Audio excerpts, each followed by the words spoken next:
le monde tourne. Direction la Birmanie, refusant de tirer sur leurs concitoyens. Les informations pullulent. Tout de suite, voici les informations. C'est le moment d'ouvrir la page internationale avec Ealichi Dorelas depuis Boston, Massachusetts.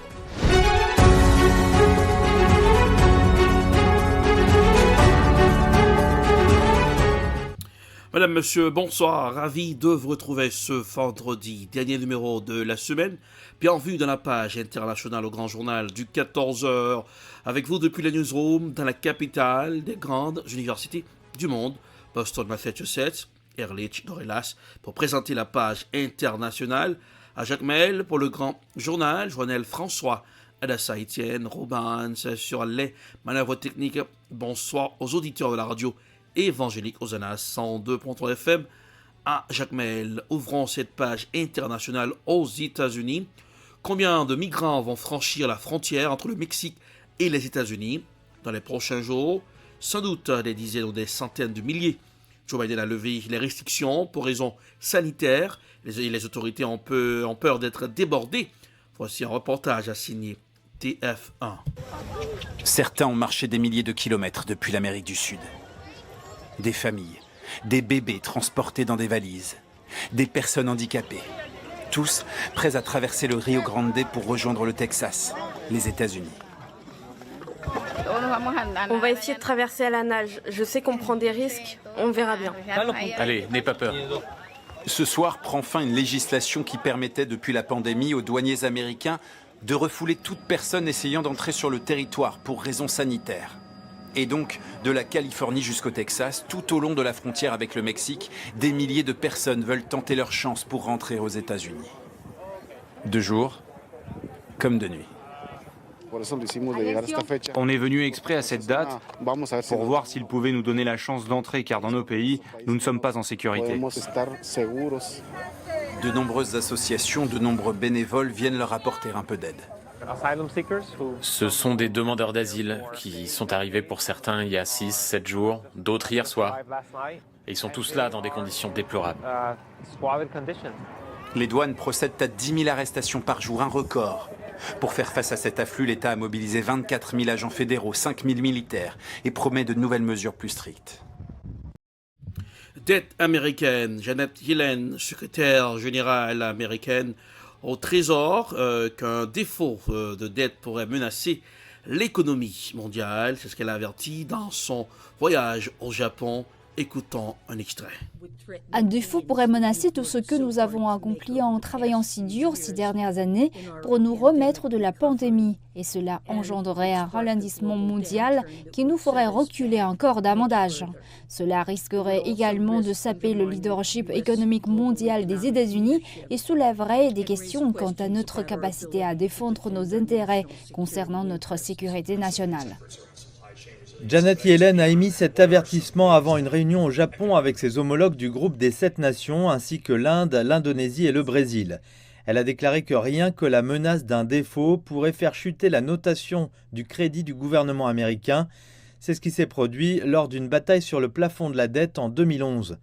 Le Fonds monétaire international a également averti de répercussions très sérieuses si ce plafond n'est pas relevé. Direction le Proche-Orient, nous irons à Gaza. La tension reste très vive entre Israéliens et Palestiniens.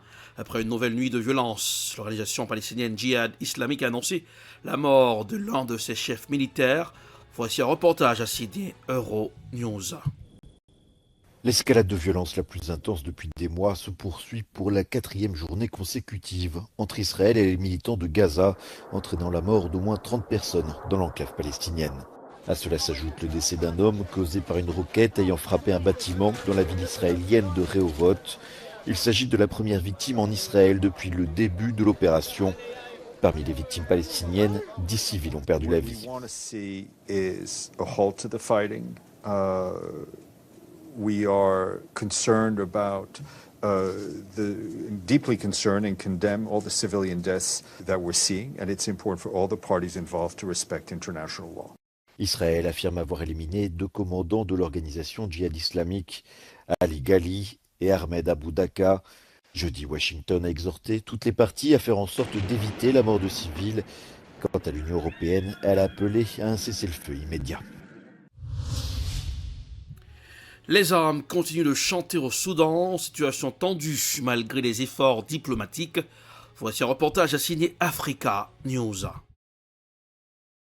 L'Arabie saoudite s'est félicitée de l'accord signé jeudi à Djeddah entre l'armée soudanaise et les paramilitaires pour respecter les règles humanitaires. L'accord d'aujourd'hui est le résultat de votre véritable engagement à épargner au peuple soudanais frère les conséquences du conflit militaire en cours. Cet accord permettra d'assurer une aide humanitaire de base et essentielle pour les populations touchées. Quelques heures plus tôt, à l'issue d'une réunion d'urgence demandée par plusieurs pays occidentaux, le Conseil des droits de l'homme de l'ONU a adopté de justesse une résolution sur le Soudan.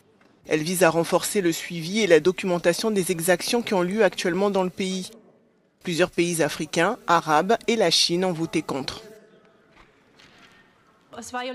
Alors que les violences au Soudan se poursuivent pour la 4e semaine consécutive, environ 200 000 personnes ont été contraintes de fuir le pays et d'autres traversent chaque jour les frontières pour se mettre à l'abri. En outre, des centaines de milliers de personnes ont été déplacées à l'intérieur du pays et beaucoup d'autres sont cloîtrées chez elles.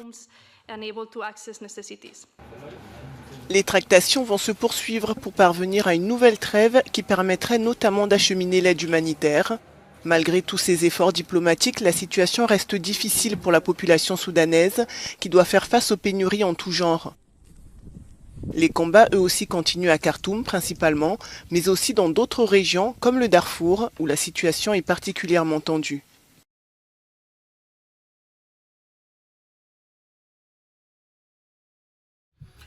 Direction le Liban pour tenter de joindre les deux bouts dans un pays en proie à une crise socio-économique inédite. Nombreux sont les soldats et policiers au Liban qui ont un emploi secondaire ou déserte. Voici un reportage à signer France 24.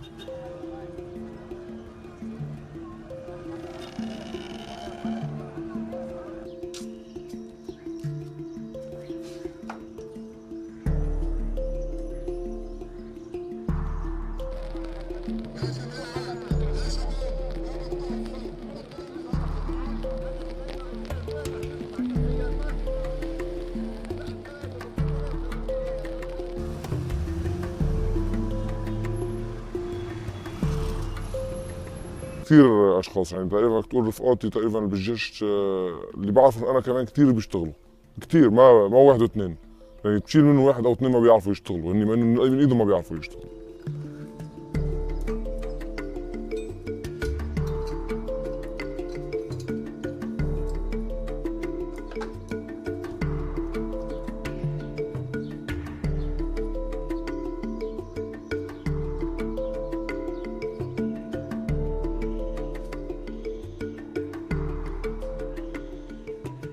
هي المؤسسة تقريبا غض النظر بتعرف عم نشتغل بس غض النظر على هالشيء بس بدنا نشتغل شو بدنا نعمل احسن ما نوظف حدا.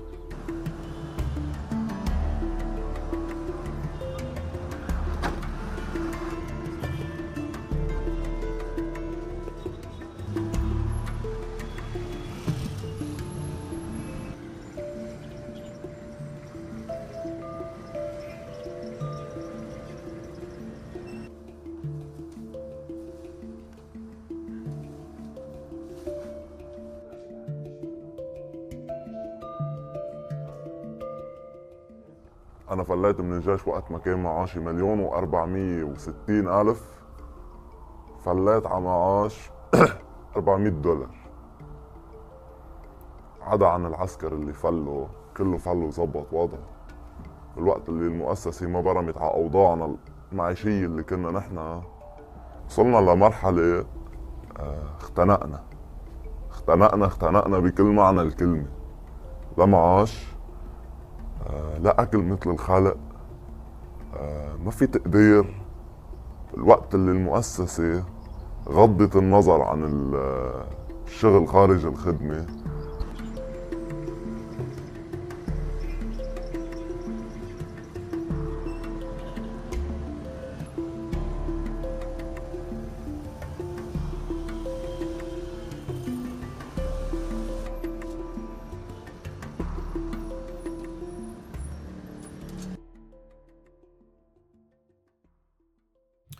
Et voilà, c'est ainsi que se referme la page internationale pour ce aujourd'hui. Merci de l'avoir suivi. La production est signée Prod. Réalisation Télébeltor pour le compte de la radio évangélique Hosanna 102.3 FM à Jacques Mahel pour présenter la page internationale Erlich Dorelas. Puis Boston, la capitale des grandes universités du monde. Bonne température pour Boston aujourd'hui, 82 degrés Fahrenheit. Ça donne 28 degrés Celsius. Jacques Mahel, 88 degrés Fahrenheit, 31 degrés Celsius. Bonsoir Joannel, bonsoir Adassa Etienne, bonsoir Ruben, bonsoir aux auditeurs de la radio évangélique Hosanna 102.3 FM à Jacques Mahel. Passez un excellent vendredi, bon week-end à tous et à toutes. Bonsoir, à la semaine prochaine. C'était la page internationale avec Erlich Dorelas.